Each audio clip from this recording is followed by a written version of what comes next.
Naglalakihang mga alon ang nararanasan sa dagat ng Batanes at Cagayan dahil sa Bagyong Leon. Sa tindi ng hampas ng alon, gumuho ang bahagi ng lupa sa Apari, Cagayan. Hanggang sa mahulog ang isang fisherman's wharf at cottage doon. Ganyan din kalakas sa mga alon sa Batanes, makikita pong paghampas ng tubig sa malalaking bato sa dagat. Bukod dyan, nananalasa rin ang malakas na ulan at hangin. Dahil sa bagyo, naka-red alert ang Office of Civil Defense at Armed Forces of the Philippines para sa pagtulong sa pagpapalikas sa mga apektadong residente. Nauna na rin pinag-utos ng Department of the Interior and Local Government ang forced evacuation sa mga delikadong lugar. Mga kapuso, nandito pa rin po tayo ngayon sa Manila North Cemetery, ang isa sa pinakamatanda at pinakamalaking sementeryo sa buong bansa. Katunayan, mahigit 1,000,000 po ang nakahimlay na mga yumaong mga kababayan po tayo rito sa Manila North Cemetery. Kabilang na po ang mga dating presidente, mga artista at ilan pa pong mga personalidad.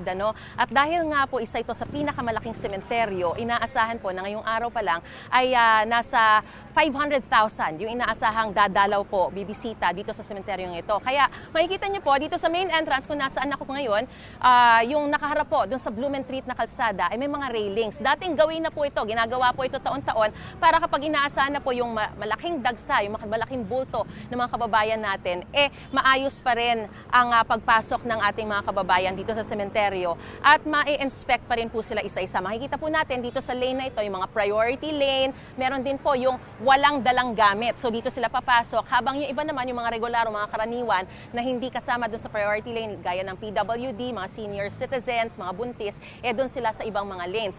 So ngayon, kapag mamaya inaasahan na natin yung pagdagsa ng mga kababayan natin, dito sila papasok sa mga railing na ito at syempre nakabantay yung maraming mga pulis para mag-inspeksyon sa kanilang mga gamit para masiguro yung mga hindi dapat dalhin ay makukumpiska. So sa ngayon, meron na po ba tayong mga nakukumpiska, sir? O puro mga ito, mga lighter, ayan. Lighter pa lang, tsaka alcohol. Bawal po yan. Pati na rin po yung mga matatalas, matutulis na mga bagay.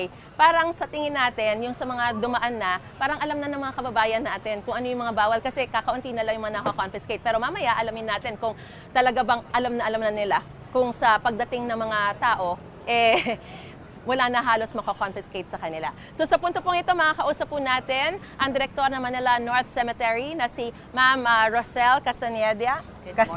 Magandang umaga po sa inyo, ma'am. Alright, so gaya po ba ng nauna ng impormasyon, 500,000 pa rin po yung inaasahan natin na darating ngayon at bukas, gaano karami yung inaasahan natin o nabago po ba? Ngayon, libo po ang ine-expect po namin ngayong araw nito dahil since half day na po tayo ngayon. So, pero tomorrow po, Half day po yung mga trabaho? Trabaho po, yung mga pasok sa opisina. So, tomorrow po ay November 1 na.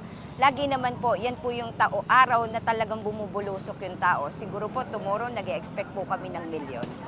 Milyon, oo. So, kumusta naman po, ano yung mga paalala natin, do's and don'ts sa loob ng sementeryo pagdating po nila dito? Parehas pa rin naman po ng taunan natin. Yung pagdadala po, ang pinagbabawal po ang pagdadala ng kanilang mga personal knives, Swiss knife, matutulis na bagay, barel, deck cards, bingo cards, Bluetooth speakers, at saka yung mga inuming nakakalasing. Dagdag pa po namin dito, pinagbabawal na rin po ang pagdadala ng kanilang mga alagang hayop. Okay. Opo. Ayan po ay kahit dahilan po nila ay madali naman pong bitbitin at karga lang po nila, still hindi pa rin po ito papayagan. May mga kabataan, mga bata po tayo na dinadala yung mga kababayan natin na madalas nawawala. Ano po yung ginagawa nating serbisyo para masigurong madali sila mahanap? Ano yung gagawin kapag may nawalang bata, saan pupunta? Dito po sa loob ng Manila North Cemetery, pinapaalalahanan po namin ng mga magulang hanggat maaari po ay pagpasok po nila sa entrance area. Nandito po sa ang ating social welfare, Manila Social Welfare Desk, kung po pwede pong iparegistered natin yung mga bata. Pag pinaregistered po natin yung mga bata, magkakaroon po sila ng name taggings. Nando doon po, isinusulat po, even po yung contact numbers ng mga magulang.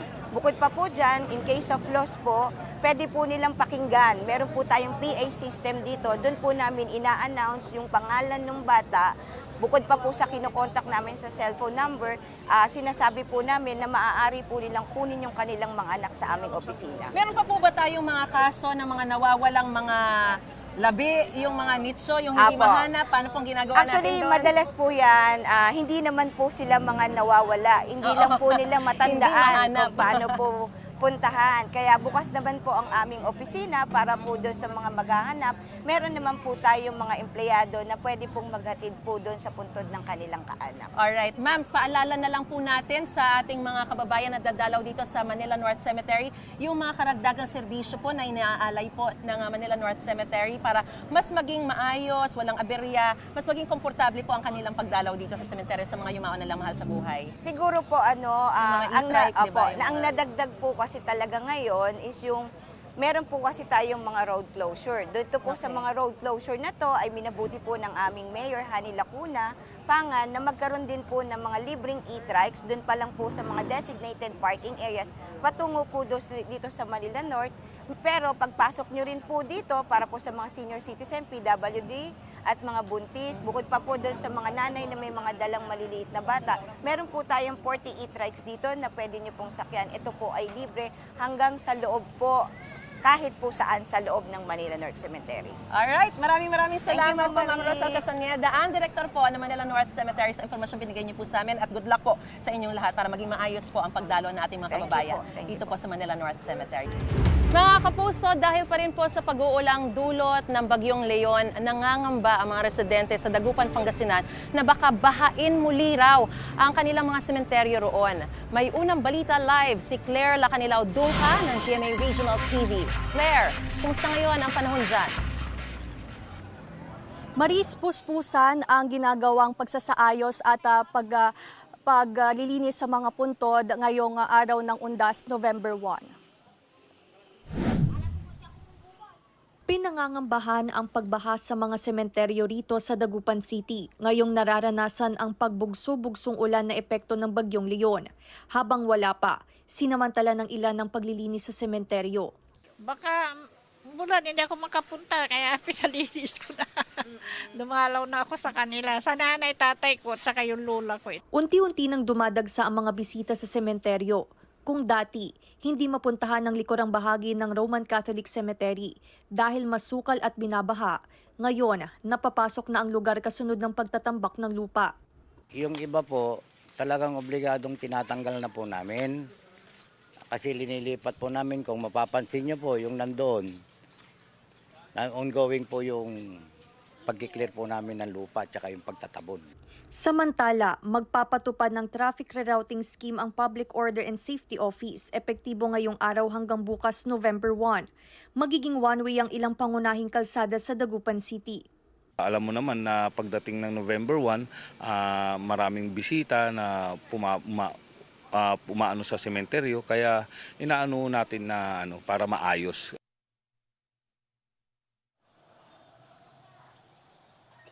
Maris, bagamat nakararanas ng makulimlim na panahon dito sa sementeryo sa Roman Catholic Cemetery, ay tuloy-tuloy pa rin naman yung pagpunta ng mga bibisita dito sa sementeryo at may mga naka-deploy na rin ng mga otoridad upang mabantayan ang sitwasyon at seguridad ng mga bibisita ngayong Undas. Maris. Maraming salamat, Claire Lacanilao Dungca ng GMA Regional TV. Dagla na ng mga dagdag na bus ang ilang terminal sa Cubao para sa inaasahang maraming pasahirong uuwi sa mga probinsya ngayong bisperas ng Undas. Live mula sa Quezon City, may unang balita si James Agustin. James! Gang, good morning. Maluwag pa naman yung sitwasyon sa ilang bus terminal dito sa Cubao sa Quezon City. Mamayang hapon pa hanggang gabi, inaasahan yung dagsa ng mga pasahero. Pero ngayong umaga, may ilan tayong mga kababayan na piniling bumiyahin na pauwi sa kanilang mga probinsya. Hating gabi pa nasa bus terminal sa Cubao si Joseph na biyahing daig Camarines Norte para sa Undas. Nag-leave na raw siya sa trabaho ngayong araw para makaiwas sa dagsa ng mga pasahero. Kala po namin na yan puno ang maraming pasahero ngayon. Kaya maaga pa ako nagpunta dito. Para yung makakuha ng upuan. Kasi minsan nung nakarang taon, daming pasahero. Pauwi namang Quezon si Bong na ilang buwan nang hindi nakakasama ang kanyang mga anak. Susulitin na raw niya ang 5 araw na bakasyon. Iniiwasan namin yung ulan, saka yung traffic. Baka maabutin kung sa daan. Sama ng panahon ba? Fully booked na ang biyahe ng air-conditioned buses Padait Camarines Norte. Hindi pa naman punuan ng Paalbay at Camarines Sur. May ordinary buses din na maaaring masakyan ng mga pasahero. Mga bandang hapon po yan, dating sa pasahero dito sa bus terminal. Dire-diretso na po ang biyahe natin sa biyaheng Camarines Norte, Camarines Sur, Albay at saka sa Bundok Peninsula, Quezon Province. Sa bus terminal na ito, hindi pa naman punuan ng mga biyahe patungong Pangasinan. Pero ang ilang biyahe na pa Baguio fully booked na. Si Bella kasama ang kanyang pamangkin. Maaga na silang bumiyahe patungong Pangasinan. Kagabi dapat madaling araw, ang taas ng BP ko. So, ngayon na, para iwas traffic, iwas crowd ng tao. Tapos, di ba, Friday, bukas, so magpipintura kasi kami. Doon sa asawa kong namatay. Mahirap sa mga commuter natin yung mga chance passenger. Kaya may mga extra bus tayo para sa mga walk-in passenger. Naglaan na rin ng extra buses ang bus terminal na ito na biyaheng Bulacan at Nueva Ecija. Mamayang hapon inaasahan ng dagsa ng mga pasahero. May ilang pasahero na piniling maagang bumiyahe para makaiwas sa siksikan. Para iwas sa maraming pasaheros. Matagal ba kayo doon magpapakasyon? Baka mga lang, 1 linggo. Yung mga dating biyahe, ang haba ng pila. Nahirapan kami. Buti ngayon, hindi masyado. Kanya, 2:00 pa lang gising na kami. Samantala, ikan may mga police assistance desk naman dito sa mga bus terminal na naikutan natin na maaari na puntahan ng mga pasero kung meron silang problema o di kaya naman kailangang idulog sa pulisya. Bukod naman dun sa mga pag-iikot ng mga pulis na nakita natin sa mga bus terminal, nagdagdag din ng puwersa ang MMDA dahil pinapayagan yung mga provincial buses na makadaan dito sa kabaan ng EDSA. Yan ang unang balita mula rito sa Cubao sa Quezon City. Ako po si James Agustin para sa GMA Integrated News. Silipin naman natin ang sitwasyon sa Cebu South Bus Terminal. May unang balita live si Alan Domingo ng GMA Regional TV. Alan! Igan, nakahanda na ang pamunuan ng Cebu South Bus Terminal dito sa Cebu City sa inasahang dagsa ng mga pasaherong uwi sa kanilang probinsya para gunitain ang undas. Ang terminal ay nagsiservisyo ng mga bus papuntang Southern Cebu at kalapit na probinsya katulad ng Negros Oriental, Negros Occidental at Zamboanga Peninsula. Katulong ng Cebu Provincial Government sa paghahanda sa undas ang LTFRB, LTO at PNP sa Region 7. Ayon kay LTO Regional Director Eduardo Montialto, aabot sa 20,000 na pasahero ang inaasahang dadaan sa South Bus Terminal ngayong araw hanggang sa weekend. Dagdag ng LTFRB official na mayroong 587 na bus na masasakyan ang mga biyahero papuntang Southern Cebu at mga karatig lalawigan. Mayroong 409 buses naman ang bibiyahe papuntang northern part of Cebu. Nag-issue rin ng special permit ang LTFRB 7 para sa 50 buses dahil sa long distance route papuntang Negros Island. May mga help desk din sa loob ng mga terminal. Nakahanda naman ang pamunuan na magdagdag ng karagdagang ticket booths sa terminal para mapadali ang pagbili ng ticket. Pinaigting din ng PNP ang seguridad sa loob at labas ng mga terminals alinsunod sa ipinatutupad na heightened alert sa probinsya ngayong araw ng undas. Igan, sa mga oras na ito, normal pa naman ang sitwasyon dito sa Cebu South Bus Terminal pero inaasahan mamayang tanghali ang dagsa ng mga pasaherong dadaan dito sa terminal. Samantala, Igan, panawagan ng mga otoridad sa mga babiyahe na bawal magdala ng matutulis na bagay, alak, flammable materials at higit sa lahat bawal din ang pagdala ng asong walang busal. Yan ang latest mula dito sa Cebu South Bus Terminal sa Cebu City, Igan. Maraming salamat, Alan Domingo ng GMA Regional TV. Nangangamba ang ilang pasahero sa Parañaque Integrated Terminal Exchange sa baka makansela ang kanilang biyahe sakaling sumama pa ang panahon ngayong araw dahil sa bagyong Leon. Live mula sa PITX, may unang balita si Bea Pinlac. Bea!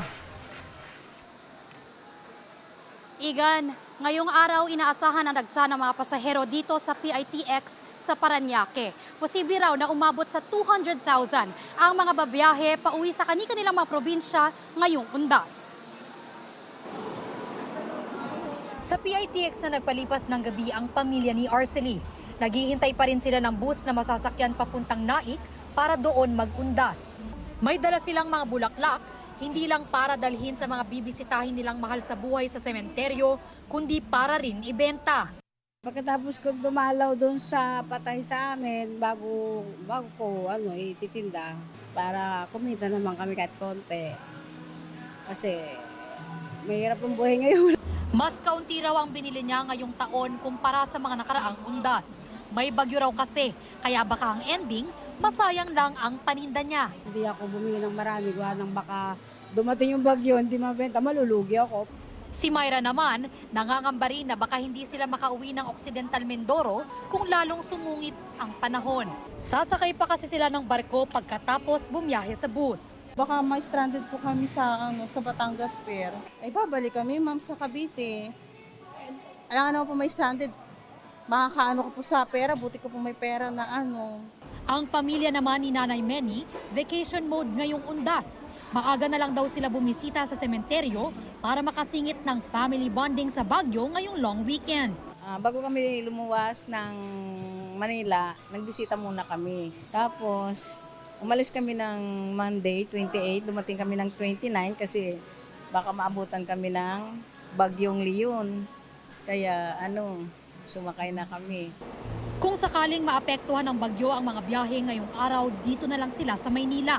Pero sayang daw, dahil kasado na lahat sa bakasyon nila sa Baguio.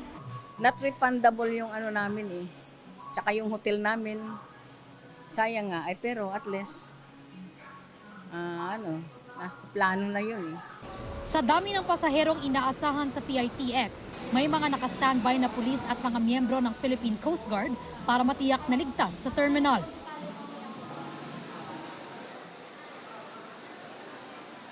Igan, ayon sa tauhan ng PITX ay wala pa namang kanseladong biyahe sa ngayon. Pero patuloy daw nilang binabantayan ang lagay ng panahon para kung sakaling may apektadong biyahe ay makapag-abiso agad sila sa mga pasahero. At yan ang unang balita mula rito sa Parañaque. Bea Pinlac para sa GMA Integrated News. Sa Davao City, maagang pumunta ang ilang bibisita sa puntod ng kanilang mga mahal sa buhay sa Roman Catholic Public Cemetery. May unang balita live si Kent Abrigana ng GMA Regional TV. Kent! Igan, unti-unti nang dumarating ang mga tao rito sa Roman Catholic Public Cemetery na isa sa pinakamalaking sementeryo sa Davao City. Alas 6 ng umaga kanina nang buksan sa publiko ang Roman Catholic Public Cemetery sa Davao City. May ilan na maagang nagtungo sa sementeryo.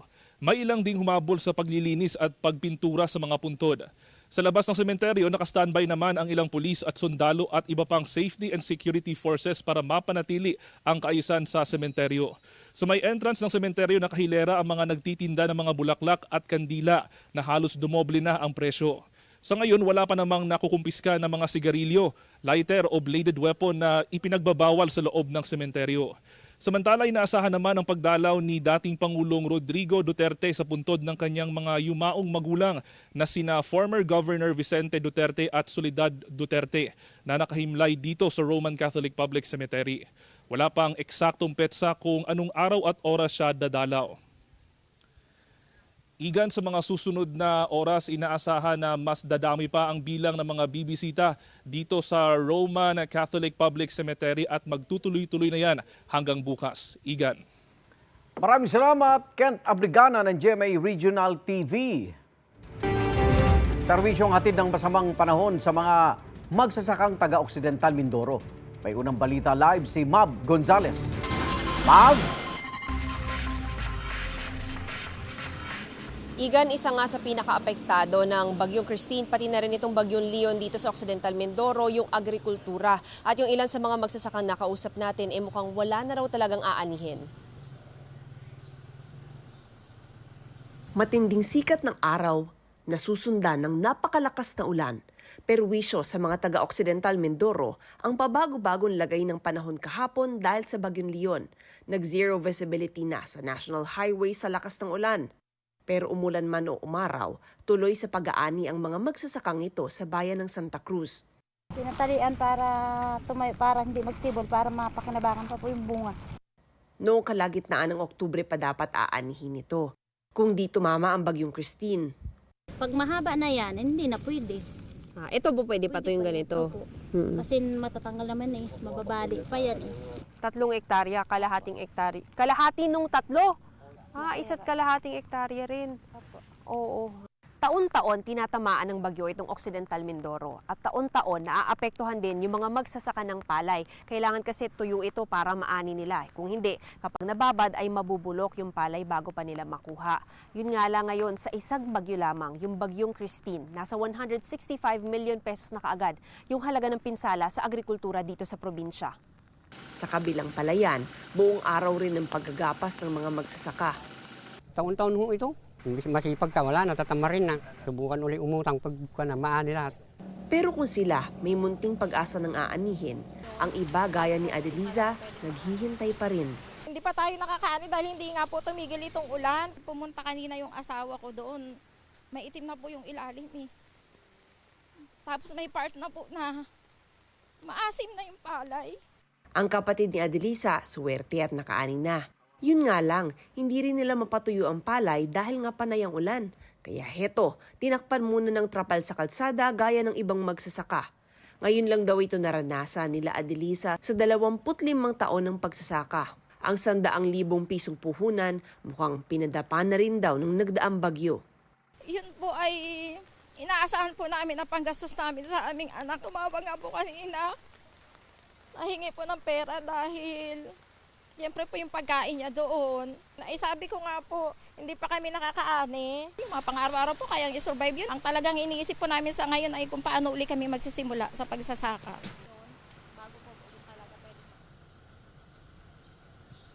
Igan, sa buong Magdamag maulan at saka malakas yung mga hangin dito sa bahagi ng Mamburao sa Occidental Mindoro. Actually, kaninang madaling araw nawalan pa ng kuryente. Pero sa ngayon, kung makikita po ninyo, maayos ang lagay ng panahon. Igan?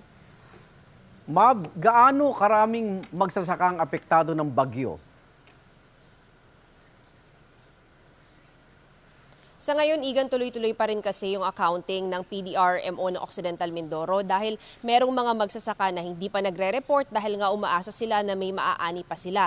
Pero ang running total nila ngayon ay nasa 165 million pesos na halaga. Walang partikular na numero kung ilang mga magsasaka ito, Igan. May balita na ba kung inabutan na ng tulong yung mga ng lokal na pamahalaan ng yung mga apektado magsasaka, Ma'am? Igan, merong ilan sa kanila na kinausap na nung kanilang mga municipal agricultural officers. Ang ilan din sa kanila ay sabi nakikipag-ugnayan na rin sa Philippine Crop Insurance Corporation para merong makuha. Yun nga lang, Igan, particular dito sa PCIC, hindi naman kasi nila makukuha yung kabuuan ng ginastos nila doon sa pagtatanim nila, yung buong puhunan kumbaga. Kaya ang sabi nila, malaki pa rin talaga ang lugi. Kaya umaapela pa rin yung mga magsasaka na nakausap namin na baka yung national government meron pang maiabot na tulong sa kanila, lalo't heto nga at nandito pa ang bagyong Leon. Igan? Maraming salamat. Ingat, Ma'am Gonzales. Binabana sa signal number 2 ang Santa Ana, Cagayan mula sa pagiging signal number 3 dahil sa bagyong Leon. Maki-update tayo sa lagay ng panahon sa lalawigan sa unang balita live ni Jonathan Andal. Jonathan. Igan, wala nang ulan, ambon na lang nararanasan namin dito. Pero makulimlim pa rin ang kalangitan natin. Hindi na rin malakas yung mga hangin, yung hangin na humahampas dito. Pero malakas pa rin po yung alon. Storm surge yung naging problema kahapon dito sa Santa Ana, Cagayan. Ito pong kinatatayuan ko, yung community dito sa Barangay Sentro na pinasok po, tinamaan ng storm surge. Ito po sa likod ko, kubo po ito.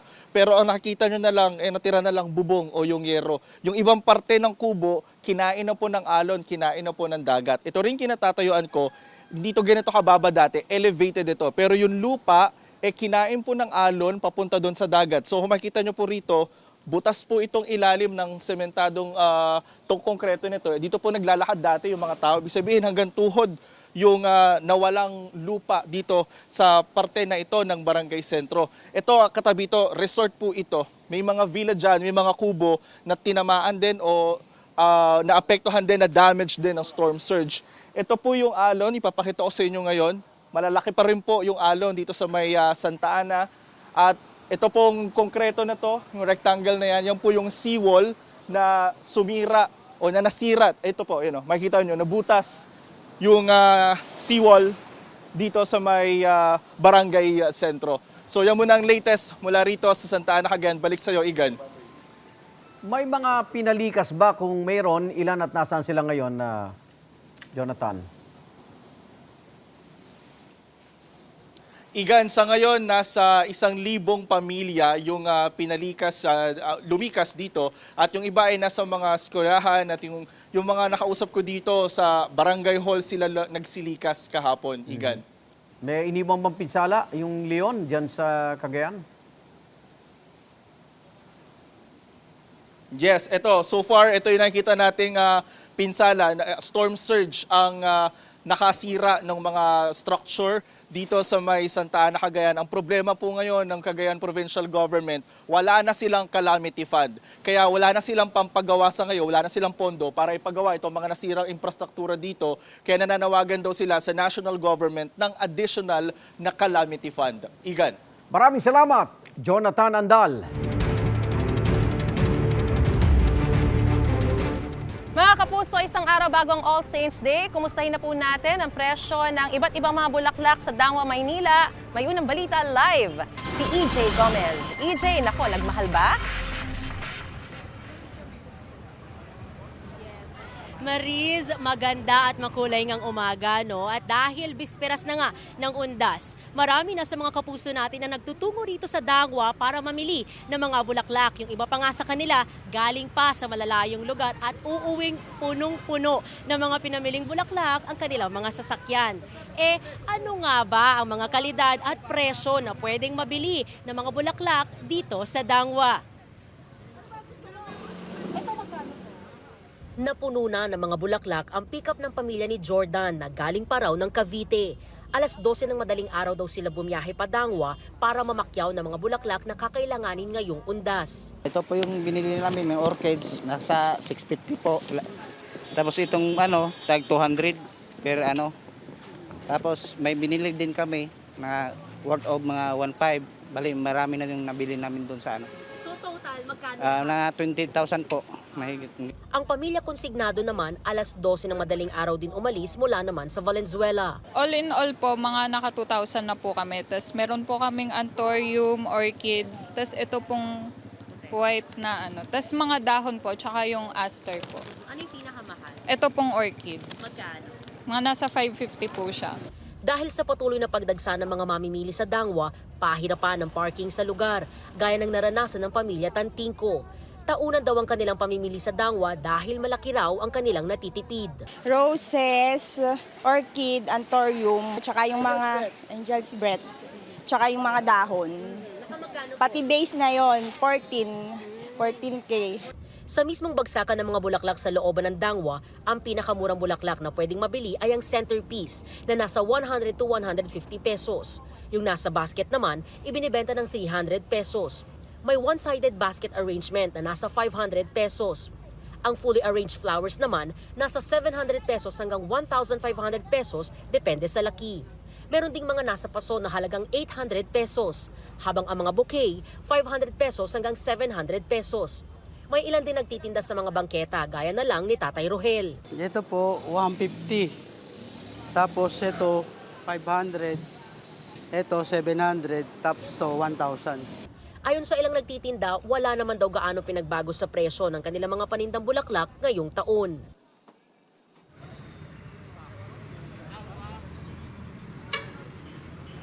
Maris, kita natin dito yung bigat na daloy ng trapiko. Ito yung kalsada na kapag diniretso mo, ang tumbok ay yung Manila North Cemetery na. Ito yung Dimasalang Street. Yung mga nagpapabigat ng trapiko dito ay yung mga kababayan natin na tumatawid ng kalsada, may mga bitbit na mga pinamili nilang bulaklak. Pati na yung mga sasakyan na nakaparada lang sa gilid ng kalsada dahil wala nga masyadong parking. Sila yung mga naghihintay lang at kinakargahan ng mga pinamili nilang bulaklak. Kaya naman, sa mga kapuso natin na papunta pa lang dito o yung dadaan po dito sa Dangwa, nako, mag-ingat ho kayo at magbaon po ng mahabang pasensya. At yan ang unang balita mula rito sa Maynila. EJ Gomez para sa GMA Integrated News. Bantay sarado rin po ang Ninoy Aquino International Airport, lalo't parami ang mga kababayan nating umuwi sa kanilang mga probinsya. Update tayo sa sitwasyon ngayon doon sa unang balita live ni Bam Alegre. Bam, kumusta na ang sitwasyon ngayon dyan? Good morning! Isang araw bago ang araw ng mga patay, patuloy ang pagdating ng mga tao dito sa NAIA Terminal 3.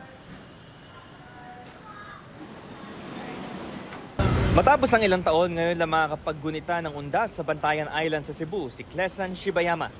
Higit sa pahinga at bakasyon, mahalaga para sa kanya ang pagbubuklod ng pamilya roon. Kaya maaga pa lang narito na siya sa NAIA Terminal 3. Siyempre happy po. Ngayon lang po ako mag-undas doon. Ilang taon na po ang nakalimutan. Walang build-up ng mga pasahero sa mga entrance gate sa Terminal 3. Tuloy-tuloy kasi ang pasok ng mga pasahero. Hindi naman nawawala ang security check bilang bahagi pa rin ng Oplan Ligtas Undas 2024.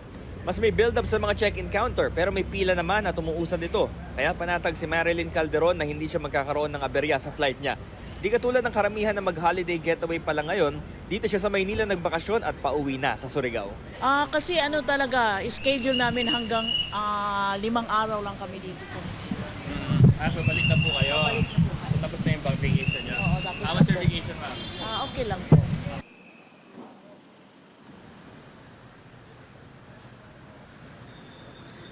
Maris, abiso ng Philippine Airlines, 2 flight nilang kanselado dahil sa sama ng panahon. At for safety reasons, ito yung Manila to Taipei. So for details, just check na lang yung official website daw ng Philippine Airlines para sa status din ng kanilang mga biyahe bago pumunta ng Paliparan. At ngayong umaga, ito ang sitwasyon natin ngayon dito sa Paliparan na hindi ganun katindi yung build-up.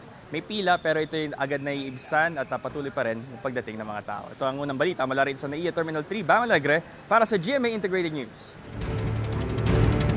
Tuloy-tuloy pa rin ang biyahe ng mga barko sa Batangas. Mahaba na rin ang pila ng mga cargo trucks at pribadong sasakyan na babiyahe ng paprobinsya.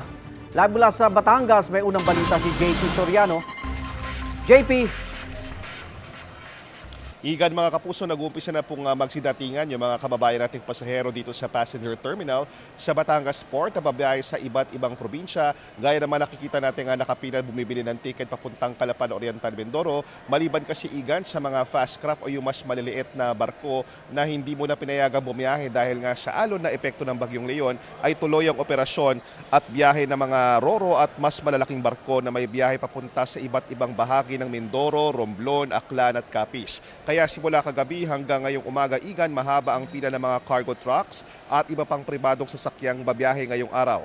Ang ilang pasaherong nakausap natin ay umaasang hindi raw sana masyado maramdaman ang epekto ng Bagyong Leon sa kanilang pagbiyahe.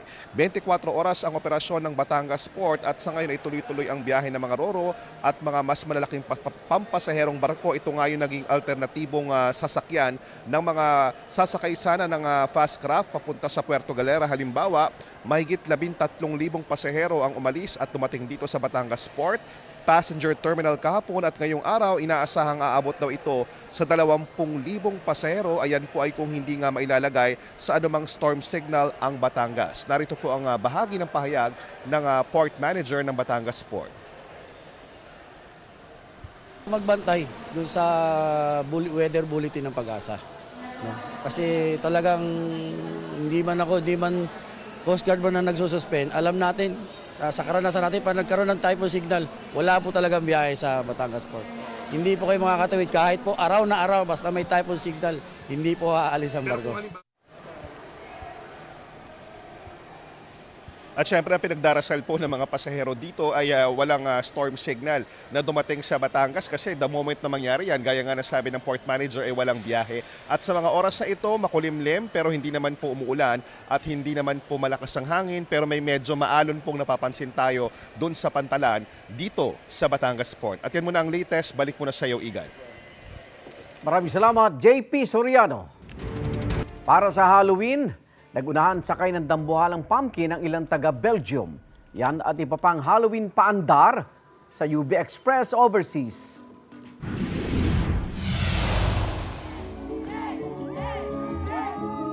Kanya-kanyang paandar ang iba't ibang bansa sa paggunita ng nalalapit na araw ng mga patay. Sa Mexico City sa Mexico, naging makulay ang parada ng mga nakaskeleton na makeup at may suot na traditional dresses with flower decors. Inspired yan sa tradisyon na lakatrina na parte ng pagdiriwang ng araw ng mga patay at pagpapatuloy ng buhay.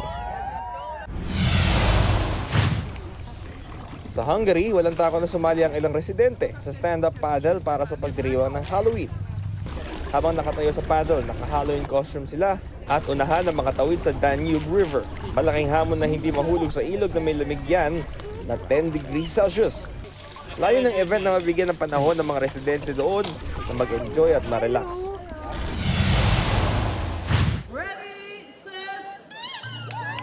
Pagpapaddle din ang challenge sa Casterly sa Belgium, pero hindi sa bangka o paddleboard, kundi sa isang dambuhalang pumpkin. Mahigit 300 ang lubahong sa taon ng event na yan. Nagsimula yan noong 2008 na maghanap ang mga magsasaka ng ibang gamit sa mga pumpkin. Pagkatapos ng race, hindi na makakain ng mga kalabasa pero magsisilbing fertilizer sa mga pananim. Cosplay naman ng paandar sa Paris, France bago ang Halloween. All dressed up ang mga cosplayers, suot ang paborito nilang comic or fictional character. Kwento ng ilan, tuwing Halloween sila nagsusuot ng mga costume hanggang sa ginawa nila itong cosplaying. Nagagandahang mural paintings ang tampok sa isang sementeryo sa La Paz, Bolivia. Likhaya ng ilang national at foreign artists. Taon nang ginagawa yan bilang parte ng Natinta Art Festival para sa mga mahal na yumao. Ito ang unang balita, Bam Alegre para sa GMA Integrated News. Kapuso, mauna ka sa mga balita. Panoorin ang unang balita sa unang hirit at iba pang award-winning newscast sa youtube.com/GMA News. I-click lang ang subscribe button. Sa mga kapuso abroad, maaari kaming masubaybayan sa GMA Pinoy TV at www.gmanews.tv.